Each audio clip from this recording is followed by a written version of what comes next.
Thank you, everyone, for joining us here today at the National Museum of the Mighty Eighth Air Force. I am Heather Thies, the Director of Education here at the museum, and I welcome you all here today to hear author Carol Engel-Averiet, who is here to discuss her book Midnight in Ironbottom Sound. I'm really looking forward to this. This is Carol's third author talk here at the museum.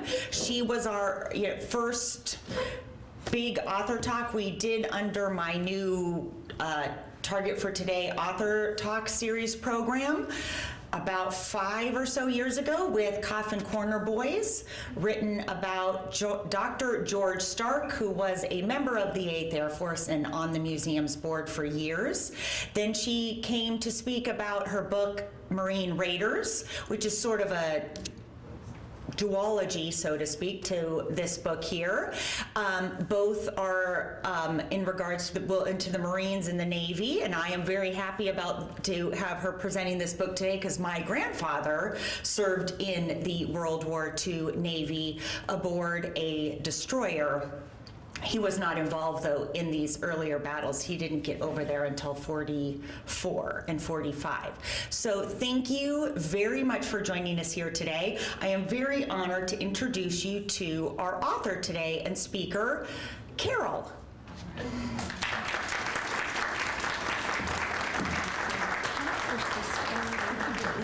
You can hold it closer, can we? It is on wheels. Oops, what a mess up. Sorry about that. I love to get a little bit closer. Thank you. There you are. Thank you so much. Thank you so much, Heather. It's a pleasure to be back. I didn't realize that Coffin Corner Boys was the first of the author talks. That's awesome. That was a book that I wrote a few years ago about a B-17 pilot, and he happened to be a close friend of my husband's. My husband knew I was already writing some other military history books, and he kept saying, I've got this friend that I really need for you to meet because he was in World War II. He was at that time one of the finest pediatric dentists in Winter Park in Florida. And I thought, well, I don't know. I wasn't sure about it. And then my husband kept talking about it, and we went and had breakfast with Dr. George Starks one morning, and he came in, and he had his little bundle of notes and journals, and on the back of his truck was the mighty 8th Air Force, and on the other side was a little sticker that said, my other ride is a B-17. And so I thought, okay. And that was one of such a wonderful experience, being able to get to know him and write about his story. My most frequently asked question when I speak to groups is, how did you get into doing military history stories? And so I'm going to share just a little bit, since that's always the question that I seem to be asked first. I'll share a little bit of that with you now. It's because I grew up with so many military family members. My father was career Navy, and he was stationed at Pearl 83 years ago today on December 7th, 1941. And I grew up hearing some of those stories. I brought with me his personal album. It says China Album on the front. It's photographs that he took in the late 30s when he was in the Asiatic Fleet. He was also on the Asiatic Fleet baseball team. He was the catcher. And I have those pictures in there as well. And if you would love to have you come up afterwards and take a look at the album if you'd like to look at some of the really older snapshots from that time period. His brother, my Uncle Jasper, was the chief mechanic for General Claire Lee Chennault of the Flying Tigers in Burma. And so I heard Uncle Jasper in his stories. When the war was over, he joined the Air Force and spent another career in the Air Force. My Uncle Jasper probably influenced me along this line of a love of true stories more than anyone else, because in Southern vernacular, he would always say, "Ain't no fake stories ever going to be as good as the real ones." And so with his stories of Burma and the things that happened with the Flying Tigers, with my stepdad who went into World War II, went to Northern Africa, Sicily, and up the boot of Italy with General Mark Clark, I grew up hearing a lot of stories. And so as I grew a little older, I wound up having a wonderful, really undeserved job opportunity. I was working on my doctorate in English Lit, and I always knew that I wanted to do something along the lines of writing. But I was offered a job as an editor with Southern Living magazine. And for 15 years, I toured a 17-state area doing one of the things that I am so passionate about, and that is interviewing people and telling their stories. So while I was with the magazine, I was able to do that. I then moved to Orlando. My husband and I got married, and I was editor-in-chief of an award-winning magazine in Florida, and then later approached by Disney to produce a magazine for a little small project they were working on called The Town of Celebration. About 12 years ago, after my magazine career was completed, it occurred to me I wanted to write. I was still loving to write, wanting to write. And one day, and I don't know why this never hit me before, about 12 years ago, I thought, you know, I'm so passionate about two things: interviewing people and telling their true stories, and military history. One of my undergraduate degrees was in history, and I specialized in military history. In fact, just a little aside on that, I took a course at the University of Alabama when I was a sophomore titled Pearl Harbor Hour by Hour, and it was taught by a retired captain in the Navy. He piped us into his classroom every day. Of course he did. And of course, from his viewpoint, hour by hour, it may have been more of the Army did some things there that were not quite the way they needed to go, okay? A year later, I'm a junior at Texas Tech University, and I see on the course schedule that there are some classes offered in military history, and one of them happened to be Pearl Harbor, hour by hour. And it was taught by a retired colonel who had been in the Battle of the Bulge. He was a tank commander under Patton. And so I got into that class. I didn't even know it was Pearl Harbor that we were talking about, because from his point of view, it was the absolute Navy's situation. So I learned a lot during both of those courses. But at any rate, about 12 years ago, I began doing some research, produced my first military history book about a Vietnam POW, one of our longest-held POWs. Then did the Coffin Corner Boys, the shot down B-17 in Nazi-occupied France. And then I decided to turn to the Marine Corps. And I loved reading about the Marine Raiders. I spent about 4 or 5 years doing the background research for that particular book. And I was thrilled and honored. I featured 4 Marine Raiders in that book. 3 of them were still living when I did my research. So I was able to personally interview 3 Marine Raiders in World War II from the South Pacific. It makes this book, the research for this book, was a little bit more difficult because all of the characters are no longer with us. And that's another one of my commitments, to try to get as many of these stories down as we can now, while we've got as much information as we do. Because once they're gone, then we've lost these stories. But in the process of studying for Marine Raiders, I saw little blips here and there about some of these destroyer transports. They actually were converted destroyers in order to carry the Raiders. And I saw a little bits and pieces of stories about one particular one, the USS Gregory, and her sister ship, to a lesser degree, the USS Little. And so I began to do research on these destroyer transports, learned a lot about them. In the process of learning about the USS Gregory, I learned about many stories of their crew. And so I began to delve into there. I have a firm that gets military records for me. I called and I got military records for the officer that was the commanding officer of the Gregory. I got in touch with as many of his family as I could. I then heard about the story of a young black sailor named Charles Jackson French, who was on the Gregory.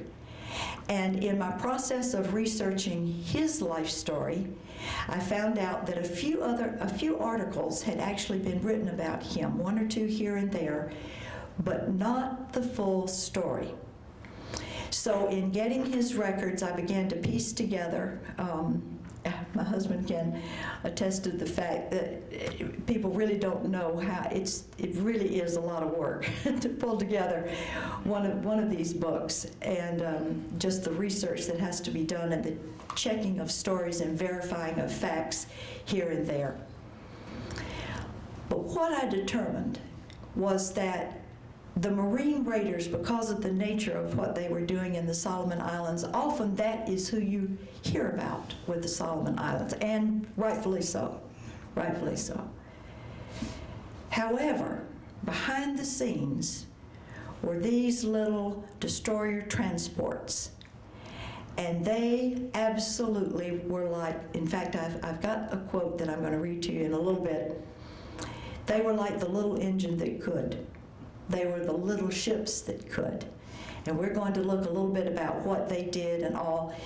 But just to get us started, since today, 83 years ago, was Pearl Harbor, and since Pearl Harbor was the catalyst, the event that then began the domino effect to all of the things, all of the stories that happened after that in the South Pacific, in the Philippines, in Europe, in North Africa. It was this event, 83 years ago today, that was the catalyst for all of that.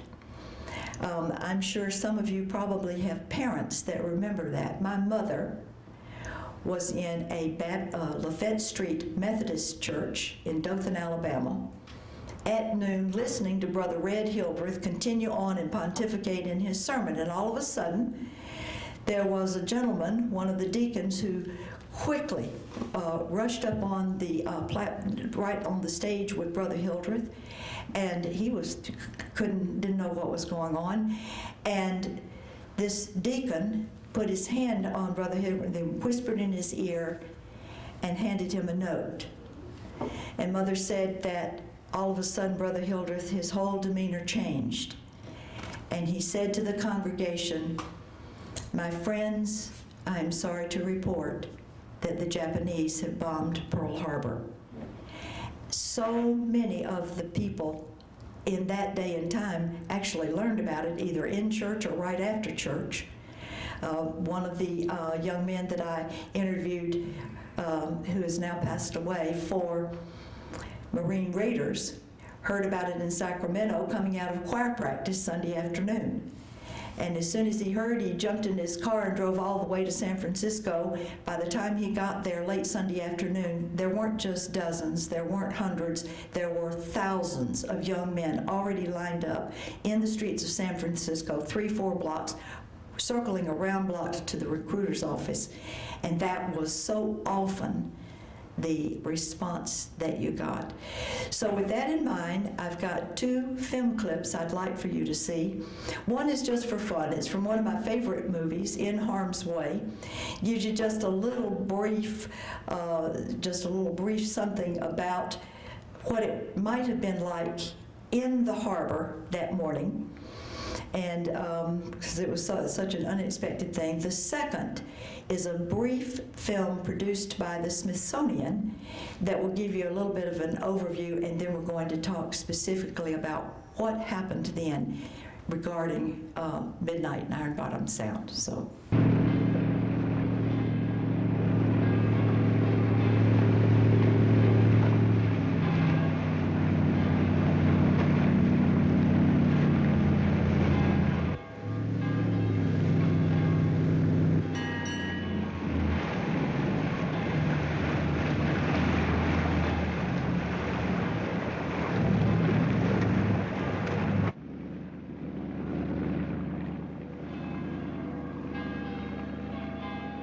Good morning, sir.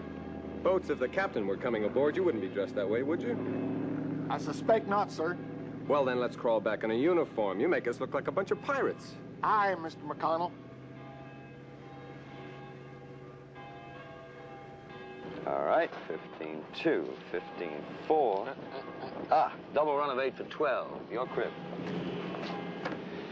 Anything interesting? Got a run of 3. All the carriers pulled out Friday night. But where? Scuttlebutt says south. Lahaina Roads, maybe. Sir, I just got that Hawaiian Sea Frontier Dispatch decoded. Yeah, I'll give it to our captain, Lieutenant J.G. McConnell. More fun and games? No. Destroyer Ward on the inshore patrol dropped depth charges on a submarine contact inside the defensive sea area. Some poor Joe's really got it in the ringer now. Attacking one of our own subs. Better commence evasive zigzag pattern, Commander. Set extra lookouts. Aye, aye, sir.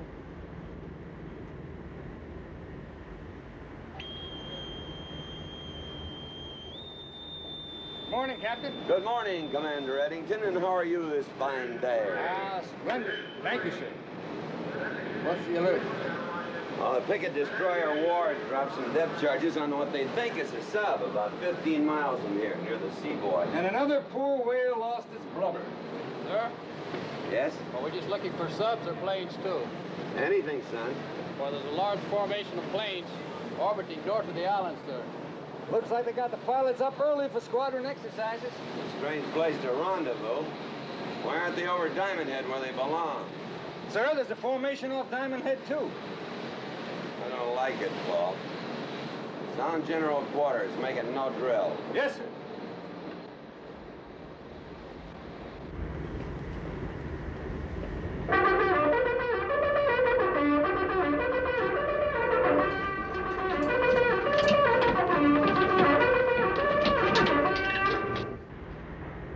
This is not a drill. This is not a drill. General quarters. General quarters. All hands, man your battle station.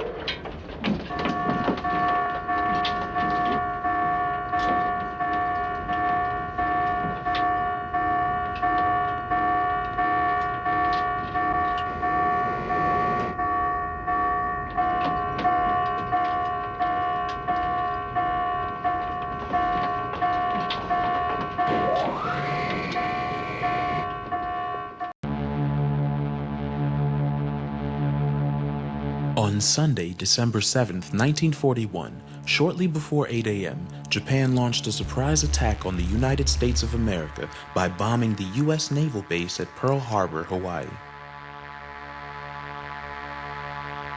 The base was attacked by 350 Imperial Japanese aircrafts. Though the raid only lasted 75 minutes, the Japanese destroyed or damaged nearly 20 American naval vessels, including 8 battleships and more than 340 airplanes. Over 2,400 Americans died in the attack, and many more were wounded. While the attack on Pearl Harbor was a surprise, tensions between the U.S. and Japan had deteriorated over the decade, in particular with regards to Japan's expansion into China.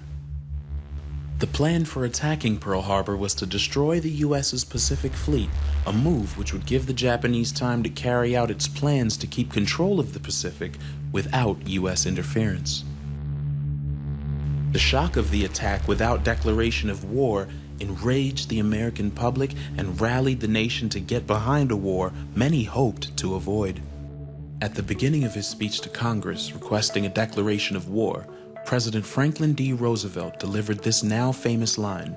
Yesterday, December 7th, 1941, a date which will live in infamy. The United States of America was suddenly and deliberately attacked by naval and air forces of the Empire of Japan. On December 8, 1941, one day after the attack, the United States Congress declared war on Japan, officially entering World War II. Essentially, the United States was caught flat-footed, and all branches of the service rushed to prepare for war, and the Navy certainly was also part of that. One of the things that the Navy realized was that they would need a number of ships that they could use to transport Marines and troop to the South Pacific, to do island hopping, essentially, is what it boiled down to. And so in order to bring enough ships online to do what they needed to do, they went to the mothball. Let me see if I can get this done. And one of the things that they turned to were some World War I destroyers that had been mothballed for 22 years. And these were originally called flush deckers, and you can see that they had originally 4 smokestacks and 4 boilers, and really a substantial amount of armament on the ship itself. But in order to carry, and this crew was usually probably around 12 to 15 officers, 100, 115, maybe 120 enlisted, and they were to carry at least one company, if not more, of Marine Raiders. So that would add yet another, usually about 100 enlisted, 15, another 12 to 15 officers, plus what was already on there. So what they decided to do was to remove 2 of the smokestacks, 2 of the boilers, and almost all of the armament. And they then named these APDs. There were 32 of them that came online, and they really, some of the stories that I've read about the tight quarters is really kind of almost like you'd see like a comedy or something. That they Marines said that I've had Marines tell me, that they had equipment. It'd be one thing at one end of the ship and something else at the other, and you sort of slept where you could. Very, very tight quarters.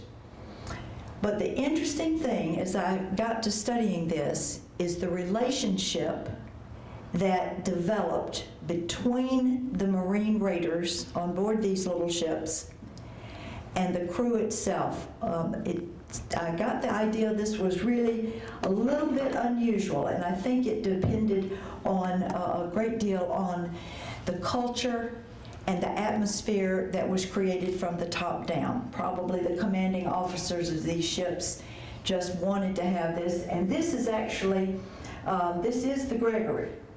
This is a picture of her that I found before she was shelled and sank. She was APD 3, and as I say, there were 32 of these that were converted destroyers and then called auxiliary personnel destroyers. One captain that I read said, somebody had asked him, well, what in the world does APD stand for? And he said, all-purpose destroyer, so that's pretty good. And I also suspect because they, with lacking two stacks and 2 boilers, their speed was tremendously diminished, as well as defensive capabilities on the ship itself. So these were brave little ships, and I have a lot of quotes in the book of people that actually referred them to that.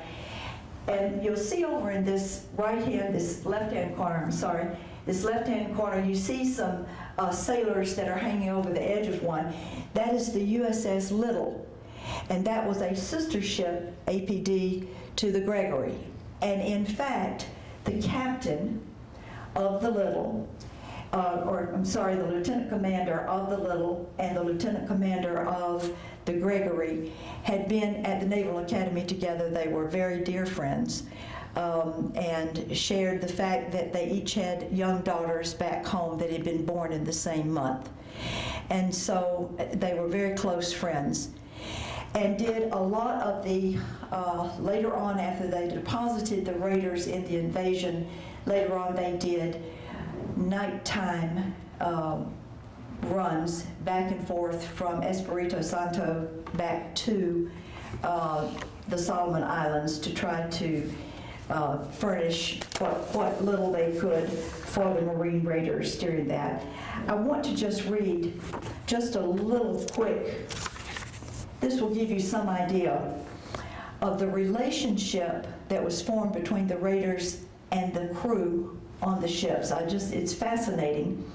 This is from retired Marine Joseph Alexander. He is a key historian and writer for the Marine Corps. He says this: "If ever there were a made in heaven, it was the union between the 1st Marine Raider Battalion and the first 6 converted high-speed," which the Marine Raiders that I spoke with when they were still living said that was kind of a little bit of a stretch there. High speed, they said no, not really. High speed transports, known as APDs, Able Peter Dogs, in the phonetic alphabet of the time. Rarely has a single Marine outfit been so closely identified with the same squadron of ships for such an extended period. For more than 2 years, the same APDs provided a seagoing home for Edson's Raiders, and I've had the privilege, this is became Lieutenant General Merritt Edson, some of you are familiar with him, Edson's Raiders, and I've had the absolute delight and privilege to get to know a little bit his grandson and namesake, Merritt Edson III, and he has read Marine Raiders and I was so fortunate. He really seemed to like it very, very much, and has also endorsed this book. So I feel so honored to have that.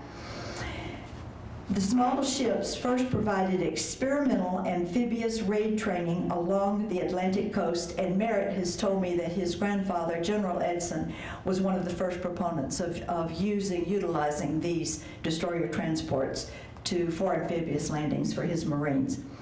The small ships first provided experimenting amphibious raid training along the Atlantic coast and in the Caribbean, then launched the Raiders in their initial combat action in Tulagi. He's referring to the invasion, transferred them to Guadalcanal, delivered them to their night landing at Rice Anchorage, New Georgia, and then returned 2 months later to extract the emaciated survivors back to civilization. The Marines came to love the APDs. The ship captain and crew, General Merrill Twining, described them as those heroic little ships. So you see that as I began to study about the APDs and then zeroing in on some of the crew, and I want to show you now. This was the lieutenant commander of the Gregory. His name was Harry Bauer. Such an interesting person. The son of a sergeant major in the Army, so he grew up military. His grandfather had also been in the Army, and he wound up going to the Naval Academy, taught at the Academy during the 30s, and then 1 week after the disaster at Pearl Harbor, he was given his first ship, and it was the USS Gregory. His crew consisted of one of the main characters of my book that I am just so thrilled and delighted to have come across his story and have delved into every conceivable possible detail I could about this young man's past, his growing up, his career. His name is Charles Jackson French. And on the Gregory, he was classified as mess attendant, first 3rd class, and then 2nd class, mess attendant 2nd class. And this was, this is actually his picture from his 2nd enlistment. Because Charles, as a young man, born and raised in the bottomlands around Foreman, Arkansas, and I've spoken extensively with the mayor there. There's a gentleman who is a historian that lives in Foreman, and a number of other, there is even a cemetery in Foreman. I don't know if you are aware of this or not, the French Cemetery, which has a number of his relatives and various ones that with that last name. are still there in Foreman. And when you know, and I always say this is, I'm a Christian, so I don't really believe in coincidences, but one neat thing happened. I happened to mention to our pastor in Orlando that I was doing this story. He was asking me what I was working on, and I said, well, you know that one of the young men that I'm writing about was from Foreman, Arkansas, and he just kind of looked at me for a minute. He said that was one of the first places that I did a revival as a young minister before he even went to seminary, was in Foreman, Arkansas. So he was also able to sort of give me a little bit of the lay of the land there and what it was like. At any rate, Charles had been in the Navy, had joined in around 1937, like many other young men in our country who were simply seeking a job, seeking food, seeking clothing, a way to make a living. And so they joined the military, he and many others. He ended, his first enlistment ended November 19th, 1941. So just a couple of weeks later, Pearl Harbor happened. When he got out, his papers said not recommended for reenlistment. But I said that the 83rd anniversary today, Pearl Harbor changed a lot of things. And the Navy, the Army, the Corps, the Air Force, all wanted to fill as many vacancies and places as they could. And so he told his sister Viola, I'm going to re-enlist. And she said, you mean you want to go back into the Navy? And he how do you know they'll even take you? And he said, and rightly so, they'll take me now. Not only was he re-enlisting quickly, but see, he was already trained. So it was a training that then they could easily. And sure enough, he re-enlisted, was accepted, of course, on December 19th, 1941, 1 month exactly from the end of his first enlistment. So he re-enlisted, and his immediate assignment was the USS Gregory. This is Ensign Robert Adrian. And I've made, I usually wind up making such dear friends with the people that I connect with, their families. The family of Bob Adrian still live in Annapolis. He went to Annapolis himself. The neat thing about this particular person is that he was of the class of 43. It is the only class in the Naval Academy that has ever been shortened, squeezed into just 3 years instead of a 4-year curriculum. Once Pearl Harbor happened, they squeezed. Judy Decker, his daughter, told me, he said, Dad went to school 7 days, they were going to school 7 days a week, trying to squeeze that final year into just 3 years so they could graduate and then go into the Navy. And so the neatest thing about this connection is that the family had all of Captain Adrian's journals and papers and letters.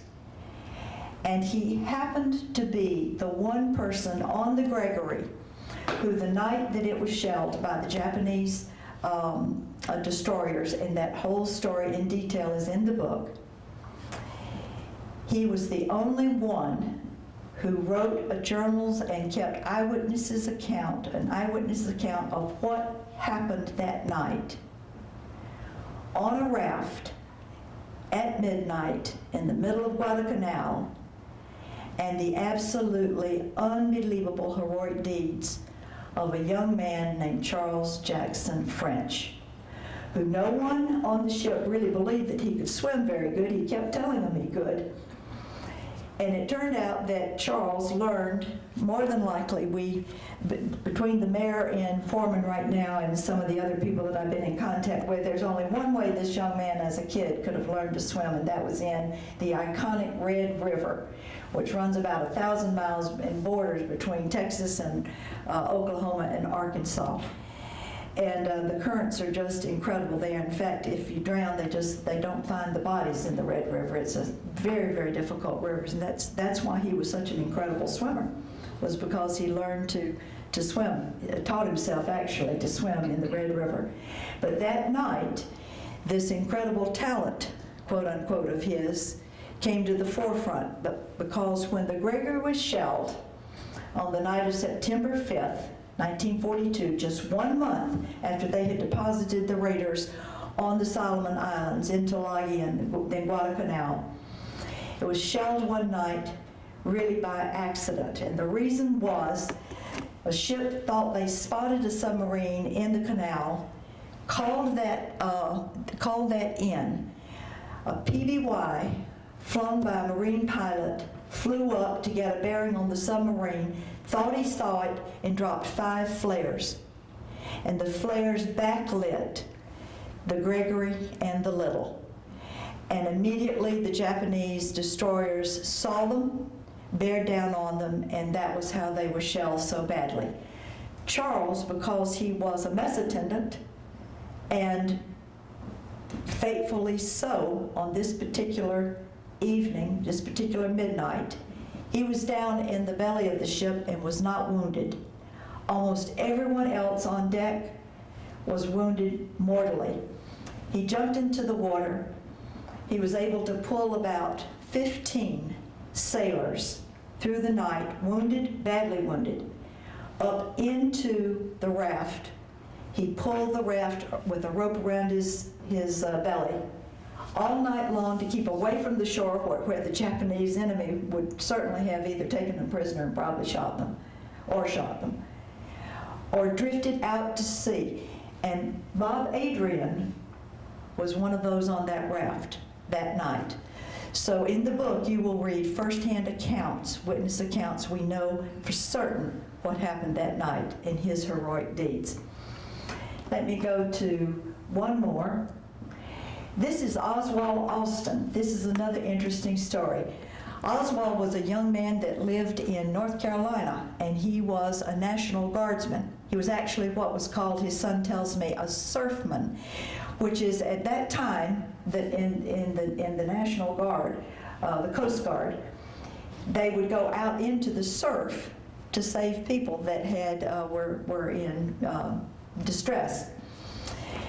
Oswald's father was also in the Coast Guard, and his Oswald's son was in the Navy, Don. I've interviewed him extensively. He retired as a chief petty officer, and his son has just retired as a captain.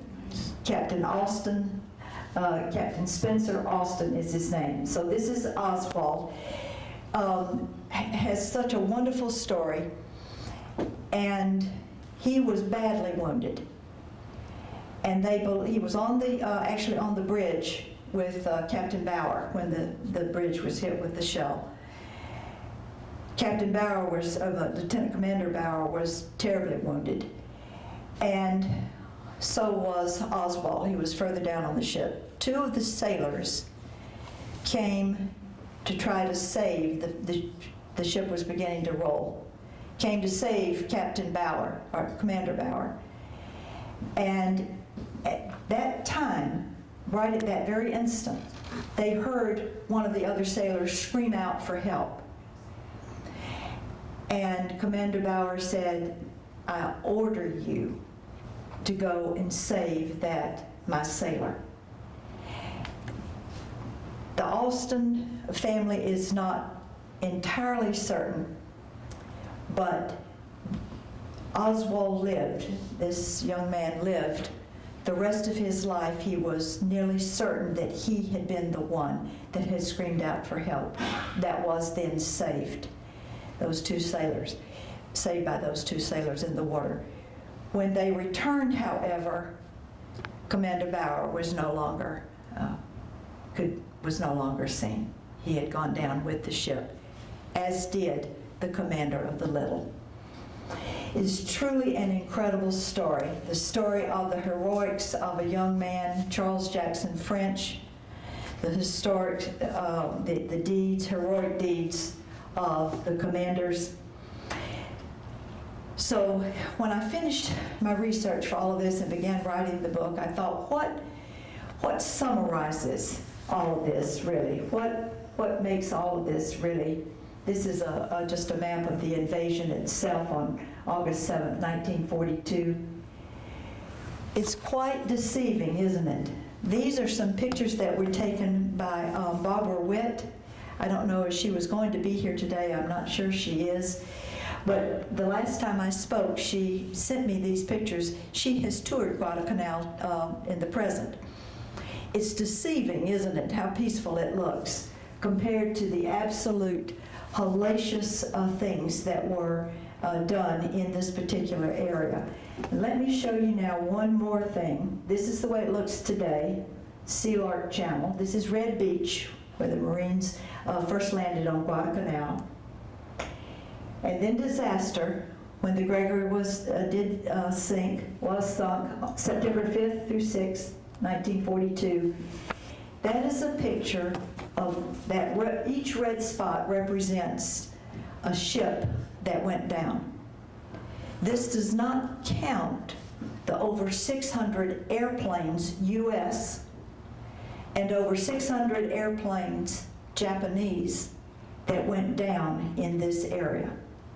It is the largest maritime grave site in the world, and it is considered one of the most incredible dive sites. Most of these ships, however, are so deep that you can't get to them. I'm in touch with a group of veterans that are trying to map as many of these maritime grave sites as they can. I am hoping and praying that one day they will gain access to here, but there's a little bit of a holdup. The Chinese have moved into this area and are not really granting too many expeditionary type visas for people to go in and be able. But let me just show you. That is where we think the Gregory and the Little have gone down. Only one of those transports has been identified possibly as either the Gregory or the Little. They're not sure which. So I would just hope and pray at some point we could discover exactly where that is and whatever might be determined from that. This was originally called, this entire body of water, Sea Lark Channel. Sea Lark Channel was what it was called. It ran between Guadalcanal and Georgia Island, Tulagi, Florida Island, all through the Solomons. Because there are so many ships, material, planes lining the bottom of that name was changed to Ironbottom Sound. That's where the title of the book came from. And just to sum up, and before I introduce your real speaker, I just study about history and like to write about it, but this is somebody that lives it. So, and we are just so honored. I was so honored to have him write my foreword. I have to say, one of the best ones I've ever had written, and I appreciate it so much. But this is just a summary of the book and the thought process of where I came to after reading and learning about these truly incredible stories. These have never been explored or told. The Solomon Islands campaign is a unique and fascinating chapter in naval history.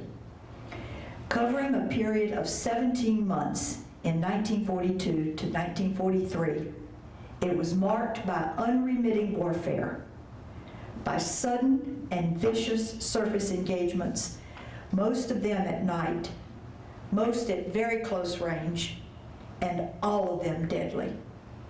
It will never be repeated, and those who took part will never forget it. That's a quote from Richard Newcomb. This is the true story of one of those engagements labeled minor, I put that in quotes, by naval historians, and, if mentioned, usually in Perrin, of a little-known ship crewed by unknown sailors caught up in a disastrous night of terror, and minor to all except those who were there. Among myriad stories from World War II, it's sometimes the seemingly inconsequential events which tell the tale best of bravery beyond limits, sacrifice without conditions. This is the story of young men in their brave little ships, designated an APD, Auxiliary Personnel Destroyer, who exemplified honor under the most nightmarish conditions. Their mission, to deliver Marine raiders to bloody beaches deep in the South Pacific at the beginning of World War II. In particular, two of the gallant ships on the U.S. sailors on the USS Gregory, the highest ranking who commanded the ship, Harry F. Bauer, and one of the lowest ranking, a mess attendant second class named Charles Jackson French, reveal a mostly unknown story. These men, along with their shipmates, who included a young ensign who witnessed it all, define one eternal truth. Courage has no color, no prerequisites. Valor hails from within. And it is my honor now to introduce Rear Admiral Cedric E. Pringle, who is a part of living history himself. He is a retired admiral after a 34-and-a-half-year career in the U.S. Navy. His service culminated as the first commandant of National War College at the National Defense University, and during his distinguished career, he led joint, combined, multinational, and interagency organizations both at sea and ashore. Among the numerous assignments, he commanded Expeditionary Strike Group 3, the Navy's largest strike group that is composed of 15 ships, 31 subordinate commands, and 15,000 sailors and Marines. Prior to his selection as a flag officer, he commanded the Navy's first hybrid propulsion drive ship, USS Macon Island, earning multiple awards for operational and leadership excellence, as well as the President's Volunteer Service Award for community outreach. Additionally, he served as director of the Navy's Senate Liaison Office, where he facilitated enduring relationships between Department of Navy leaders, U.S. senators, and key Senate staff members. He is currently, among so many other things that he has been involved in, he currently serves as the 25th president of the National Naval Officers Association, an organization founded in 1972 to support sea services recruiting. It was my absolute honor and privilege to have him consent to write the foreword. I really told him initially, I thought it was providential, particularly when I found out that he had commanded a ship, the USS Macon Island. It's one of the primary raids that I wrote about in Marine Raiders, because that was Macon Island was what they raided, and that was the name of the ship that he wound up commanding. I found it providential, but I had never read the details of his bio until after he had written the foreword. And then I thought, oh my goodness, I had the man himself, the chief person. Thank you so much. It's been a delight to get to know you, and I cannot wait. I'm looking forward to this part of the program. Warmly welcome, Rear Admiral Cedric. Thank you so much. Well, good afternoon, almost. Carol, thank you. Thank you so much for doing the work of telling this story. It is, to me, it's just a powerful story, and as a former surface warfare officer, I identify with the crew of the APDs because most of my time in the Navy was spent with amphibious ships. So we were always in support of the Marines or anyone else who wanted to embark. But I will tell you, our ships are a little bit different now. We've evolved, and I'll talk a little bit about that as well with the USS Macon Island. But I'll also talk a little bit about the relationships. But before I do that, I wanted to take this opportunity, just wanted to thank you for inviting me to be a part of this opportunity.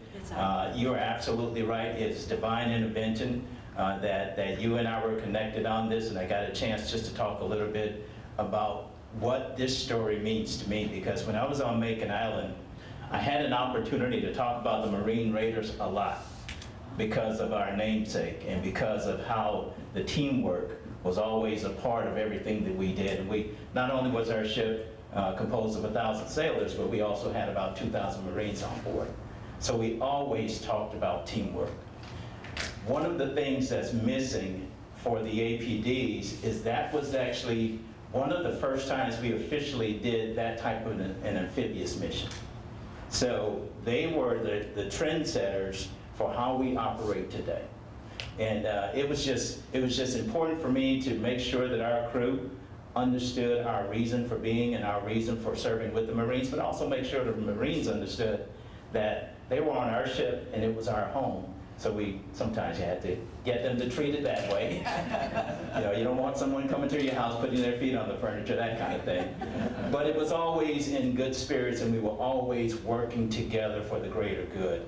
And to me, just talking about the USS Gregory and all of her sister ships really just kind of reminds me of how hard it had to be back then, because everybody's pushed into very small spaces, but you were singular in your mission and how you wanted to actually accomplish that. So again, thank you for that.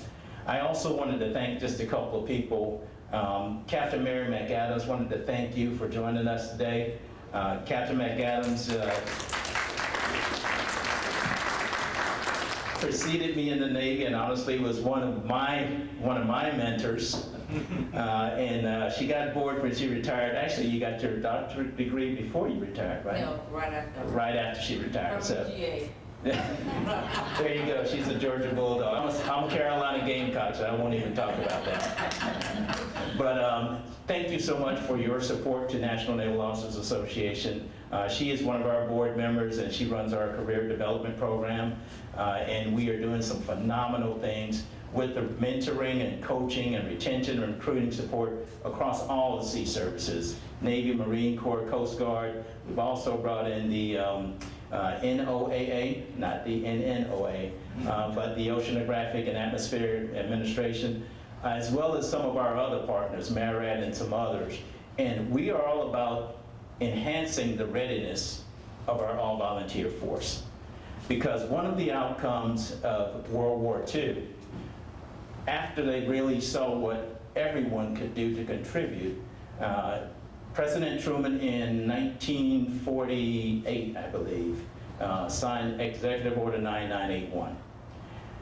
That executive order desegregated our forces. It gave people like Petty Officer French, and I gotta stop doing that, he wasn't a Petty Officer, Mess Attendant French, gave him an opportunity to do more. He knew, and I'm going to talk about this as well, he knew his capabilities. He knew that he could be more than a mess attendant. Our country wasn't mature enough at the time to allow him to do that, so they slotted him into the mess attendant billet. But when they needed him to do more, when they needed him to step up, he was the person that saved the day for those 15 sailors that were saved. And thank God for Ensign Adrian as well, who actually documented that, because who lives, who dies, who tells the story. He was able to actually help put that story together. So that's a blessing. But we're all standing, our all-volunteer force today that just turned, 50 years old. We've only been around about 50 years or so as an all-volunteer force after the draft ended. It is all about readiness. It is all about leveling the playing field so every single volunteer can give their absolute best. So the National Naval Officers Association enhances that, and we've been doing that for the last 53 years. We're evolving as well, but I can't start talking about that because that would take another hour or so for us to tell you about all the great things we're doing.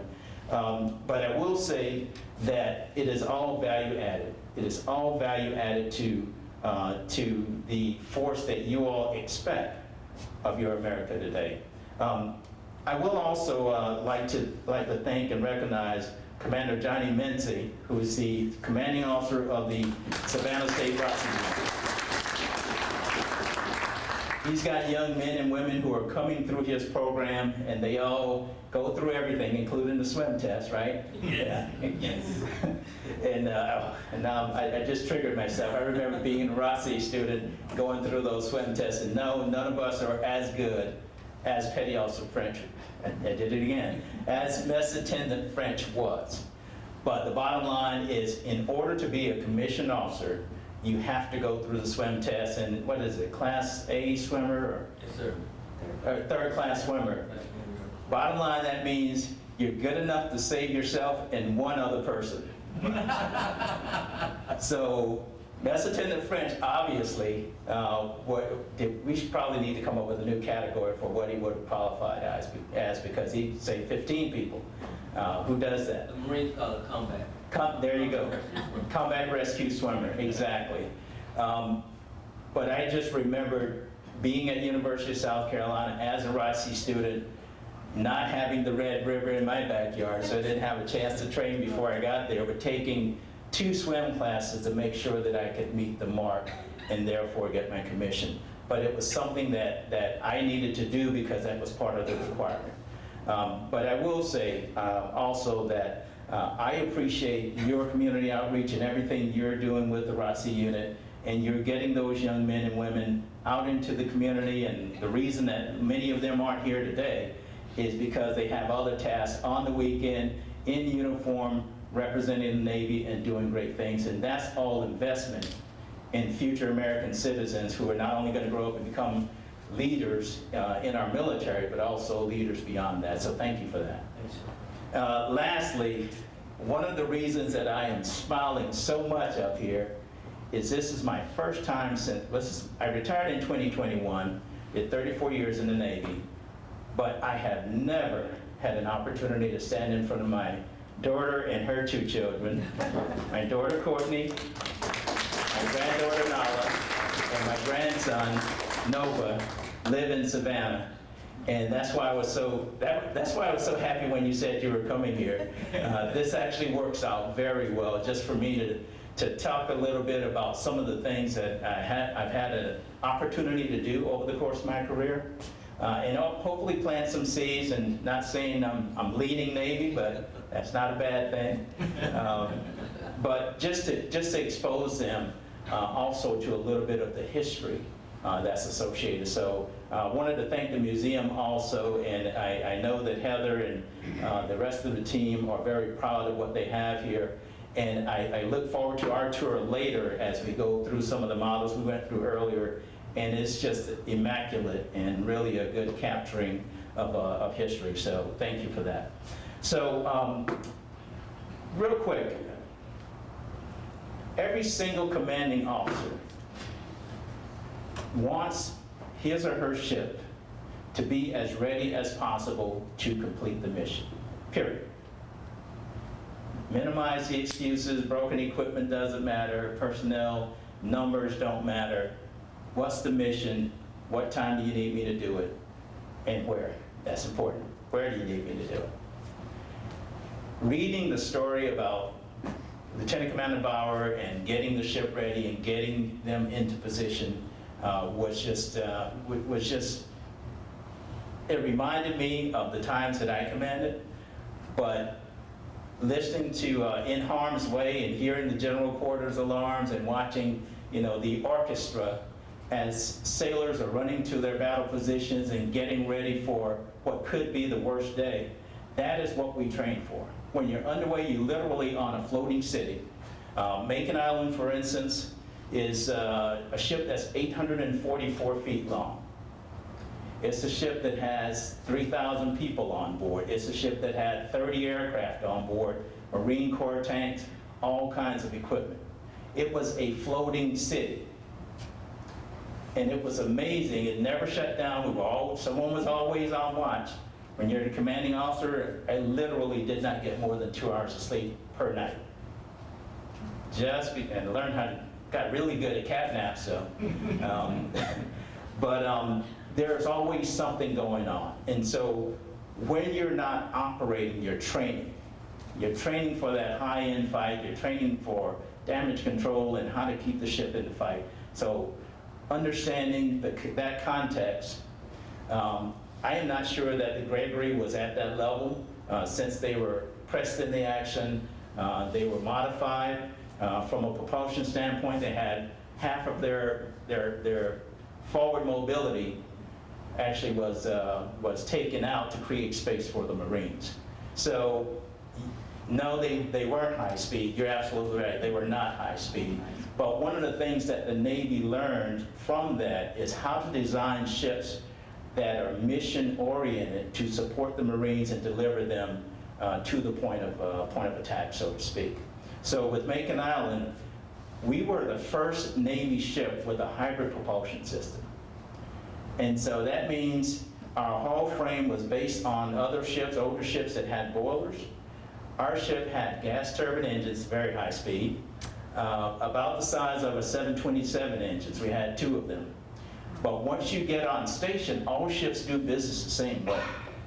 You patrol your area, you operate somewhere in close proximity to the enemy or to land, and you are ready to respond and ready to execute and do whatever mission has been provided to you. So for that, we had electric motors. So the same electric energy that kept the lights on all the time actually turned the screws and therefore saving you taxpayer dollars. So we did our part. But it was just a phenomenal concept, and now the Navy's actually building more ships with those hybrid propulsion systems. And I really won't go down the rabbit hole of talking to you about new technology, and whether it's new and improved, sometimes it's improved.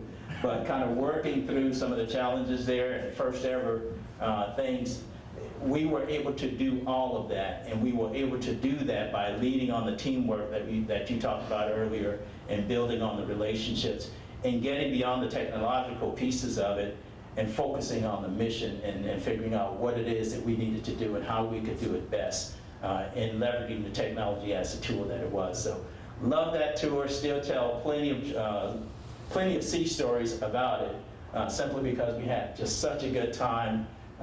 We also did some things after we got back from deployment. You mentioned the President's Volunteer Community Outreach Award. We earned that by volunteering and adopting 2 schools in the San Diego area, and having our sailors go into those schools and mentor them on math classes, STEM science classes, whatever they needed. That's what we did in the San Diego area. And to me, it is not just doing your mission. It's never good enough just to do your mission or just to be prepared to do your mission. I think you should always prepare to be above and beyond that. And that's one of the things I love about this story about Mess Attendant French. He knew that he had a superpower. Not anyone, there were a lot of people, and actually it's called out in the book very well. There was a sailor from Alabama who always kind of jokingly, and they actually ended up becoming close. He always joked with them and said, hey, that guy there thinks he can swim. And everyone knows the myth about African Americans and swimming. He knew exactly what he could do. And going back to my original point about divine intervention, he was the absolute only person on that ship that could pull that off. So he was one of the first in the water. A couple of people were already on the life raft. He made his way over. They started picking up more people, more survivors from that ship as it was burning and getting ready to sink. As more people got into the raft, he recognized, one, that they were being pushed out towards the Japanese, out into the ocean, open ocean. 2, he also recognized that you couldn't just go ashore because the Japanese were ashore, and there were other people that were already reporting that they were shooting survivors. So he also recognized that he was the only person that could get in that water, sharks and all, and actually towed that life raft to safety. And he did that. And so the travesty of it, and I mentioned it earlier, our nation at that time wasn't mature enough to recognize his talent. He was a mess attendant. That's all he thought he could do. Turned out to be a combat swimmer, very good combat swimmer. When he got home, they also did celebrity tours and highlighted the fact that he was one of the heroes of those battles. But the travesty of it all is when he was recommended for a medal for his heroic acts, it was denied. I guess he didn't do quite enough. I don't know what the thought process was then. I do know that we as a Navy are making it right now. Next week, I believe as you mentioned during the interview. I was leaving that. Oh, okay, thank you. So next week on the 12th of December, Secretary of the Navy, Carlos del Toro, actually will name a destroyer. Our newest destroyer will be named after Petty Officer Charles French.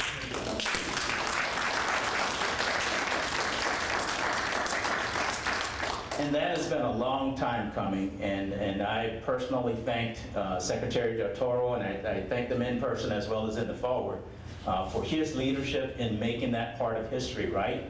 But one of the things we're going to do through our organization as well is we're going to take on the battle to try to get him the Congressional Medal of Honor, because he's earned it.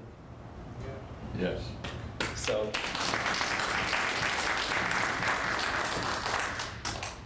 I'm just going to wrap this up with my synopsis of why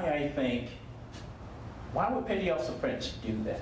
Why would he do the things that he did? Why would he even get in the water, knowing there are sharks out there?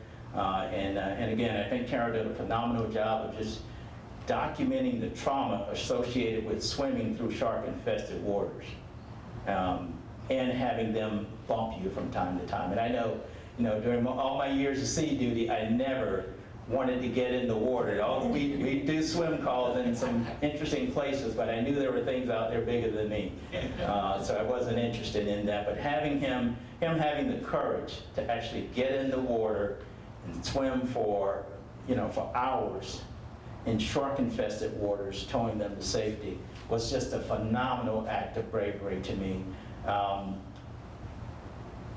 My assessment is there are 4 reasons he did that. 4 reasons. First, I think it's a matter of faith. Faith, as we all know in this crowd, faith is the substance of things hoped for, the evidence of things not seen. That's Hebrews 11:1. I know for a fact you don't get out the boat unless, one, you know you can swim, or you're Peter walking with Jesus. I mean, those are probably the only 2 reasons you get out the boat. But to me, he had the faith that he could pull off that mission, period. Most of you also know that faith without works is dead. He knew that he needed to do that piece of work. And the documentation, I think, captures that well also.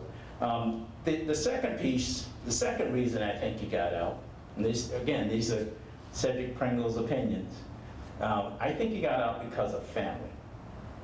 I think he got out because he loved his siblings, he wanted to one day start his own family, and he also believed in the American dream. And so that kind of leads me to the third F, if you will, so it's 4 Fs. The third one is freedom. He understood, and even then, they took an oath, just like we all do today. He understood the American promise. He understood the potential, and he also understood the possibility that his family could enjoy the things that our country has promised, period. So faith, family, freedom. Last one is the future. He understood also exactly where we were as a nation at that point of time. He understood and accepted and embraced the fact that he was a mess attendant. There was no There's no grousing or complaining or anything else about that. He accepted that fact. But as Carol so artfully pointed out in the book, he was also well liked by the crew. He was also very social. He also demonstrated social intellect and skills of being able to see to people's needs, even if they were trying to rouse him or whatever. He wasn't the kind of guy that got riled up by that. He was always just a little bit above that. So to me, it's faith, family, freedom, and future. He understood, and I'm not saying that he actually saw those things, he even could have documented them or written about them, because that wasn't his superpower. His superpower was swimming, not writing. Yours is writing.